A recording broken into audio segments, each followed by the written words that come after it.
A Viking feast could begin with music, laughter, and celebration, and end with blood on the floor before sunrise.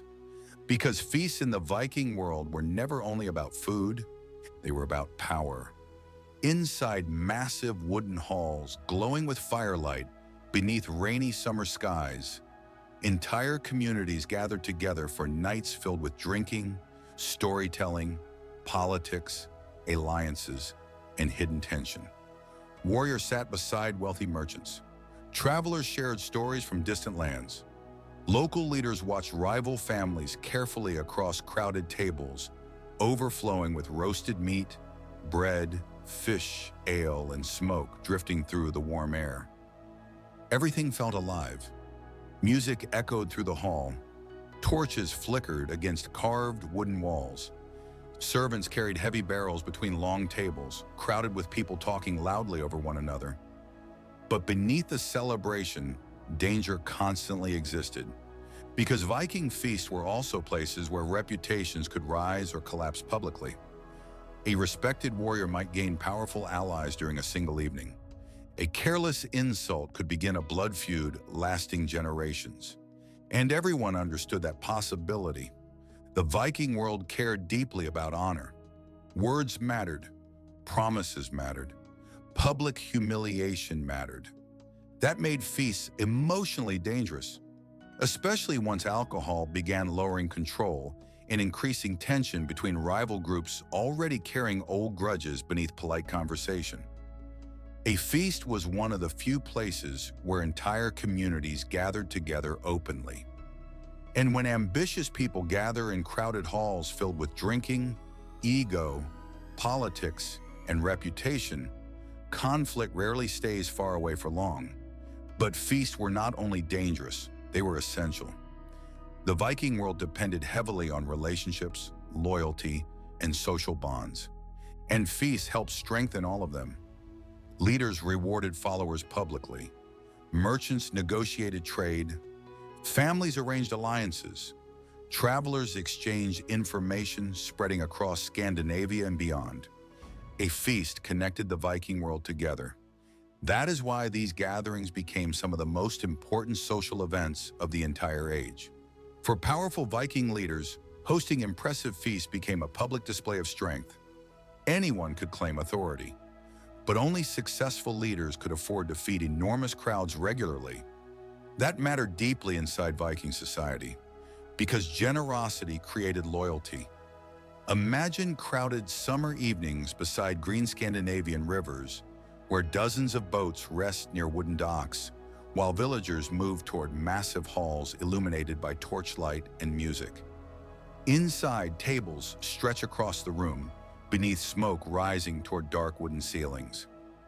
Food fills the hall. Ale flows constantly. Warriors laugh loudly beside merchants, travelers, craftsmen, and local families. The atmosphere feels exciting, alive, unpredictable, and at the center of it all sits the leader hosting the gathering. Everyone watches him carefully. How much food does he provide? How generously does he reward followers? How confidently does he speak during disputes and storytelling? These details mattered politically. A weak or poor feast damaged reputation. An impressive feast increased influence dramatically. That pressure pushed leaders constantly toward displays of wealth and success. Gift-giving became especially important. Weapons, jewelry, silver, fine clothing.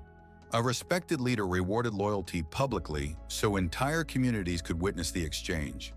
Because visible generosity strengthened reputation far beyond simple kindness. It demonstrated power. The ability to provide resources during difficult times made people more willing to follow ambitious leaders into dangerous situations later. Raids, trade expeditions, political alliances, wars, feasts helped build the loyalty necessary for all of it. But the larger and more crowded these gatherings became, the more tension they also created. Rival families sometimes entered the same hall carrying years of resentment beneath forced politeness. Drinking increased confidence. Old insults resurfaced. Competition intensified between ambitious warriors hoping to gain attention and status. And once emotions became strong enough, even celebrations could become dangerous extremely quickly. Storytelling also played a powerful role during Viking feasts. People did not gather only for food and drinking. They gathered for memory. Travelers described distant lands beyond Scandinavia. Warriors retold raids and battles before crowds listening closely beside warm firelight. Poets praised leaders through dramatic performances, celebrating courage, loyalty, and reputation. Stories shaped the Viking world deeply. A famous story could increase someone's status for years. A humiliating story could damage reputation permanently. That gave words enormous power during feasts, especially because these gatherings were public. Everyone listened. Children sat near walls, watching older generations carefully. Warriors competed for attention through exaggerated tales of bravery. Merchants spread news from foreign trade routes connecting distant regions together. The feast hall became more than a place to eat. It became the center of Viking social life itself.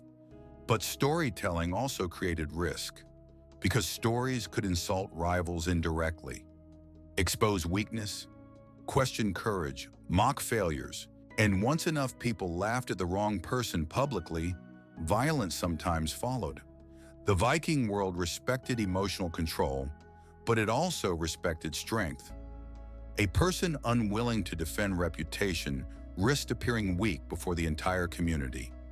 That created dangerous pressure inside crowded halls already filled with alcohol, competition, and political tension. Arguments could escalate suddenly. A calm conversation beside torchlight might become shouting moments later. Benches overturned, weapons appeared.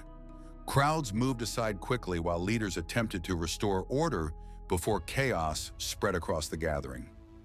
The Viking Age existed dangerously close to violence at all times, and feasts revealed that reality clearly. Even during celebration, people remained aware of status, loyalty, and hidden rivalries surrounding them constantly. Yet despite the risks, communities continued organizing these gatherings again and again, because feasts served another important purpose. They helped people emotionally survive the harsh uncertainty of Viking life itself. The Viking world could be exhausting. Long work during summer months, dangerous voyages across unpredictable seas, political instability between rival groups, disease spreading through crowded settlements without warning. Life carried pressure constantly. That is why feasts mattered emotionally as much as politically.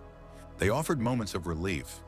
Music echoed through halls while people shared food beside friends, allies, and family members gathered beneath warm firelight during rainy northern evenings.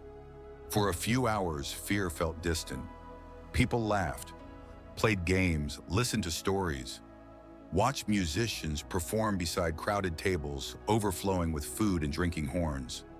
The atmosphere could feel almost magical, especially after difficult seasons filled with labor, conflict, or uncertainty. Children watched celebrations with fascination while adults relaxed beside people they trusted. Communities strengthened emotional bonds through shared experiences, and in dangerous societies, emotional unity becomes incredibly valuable, because survival often depends on cooperation. But the Viking world never fully escaped tension for long. Even joyful gatherings carried layers of competition beneath the surface. Who sat closest to powerful leaders? Who received gifts publicly? Whose stories earned the loudest reactions from the crowd? Every detail shaped reputation, and reputation shaped opportunity. The feast hall became a stage where social status constantly shifted through conversation, performance, confidence, and public perception. Some people left these gatherings stronger politically than before. Others left humiliated, and humiliation could become dangerous because the Viking world remembered insults extremely well. A public embarrassment during one feast might lead to revenge months or even years later. That emotional intensity made Viking gatherings feel unpredictable. Beneath music and celebration always existed the possibility that everything could suddenly collapse into conflict. Perhaps that uncertainty made the atmosphere even more exciting. because people living close to danger often experience celebration more intensely than societies surrounded by comfort and stability. Even now, Viking feasts still fascinate people because they reveal the Viking world at its most human. Not only warriors, not only raids, not only battles, but communities. Real people gathering together inside crowded halls surrounded by green forests, rivers, muddy roads, torchlight, music, politics, rivalry, and emotional tension beneath beautiful northern summer skies. The Viking world was alive, messy, emotional, unstable, and feasts exposed all of it openly. Powerful leaders displayed wealth while watching for threats. Warriors searched for reputation and recognition. Families strengthened alliances through conversation, gifts, and shared celebration. At the same time, hidden rivalries moved quietly beneath the surface of every crowded gathering. Because Viking society balanced constantly between cooperation and conflict, that may be why feasts became so important. They held communities together emotionally during an age filled with uncertainty.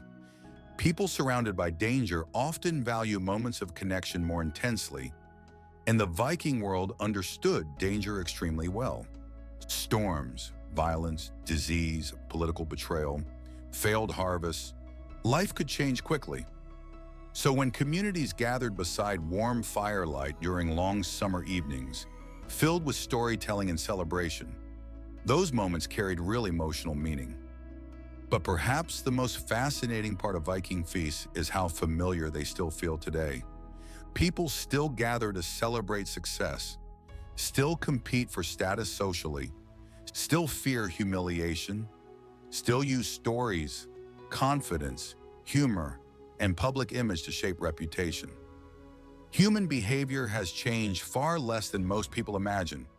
The halls disappeared, the kingdoms faded, the Viking Age ended centuries ago. But the psychology inside those crowded feast halls still feels strangely recognizable even now. And perhaps that is why the Viking world continues feeling so alive in the modern imagination.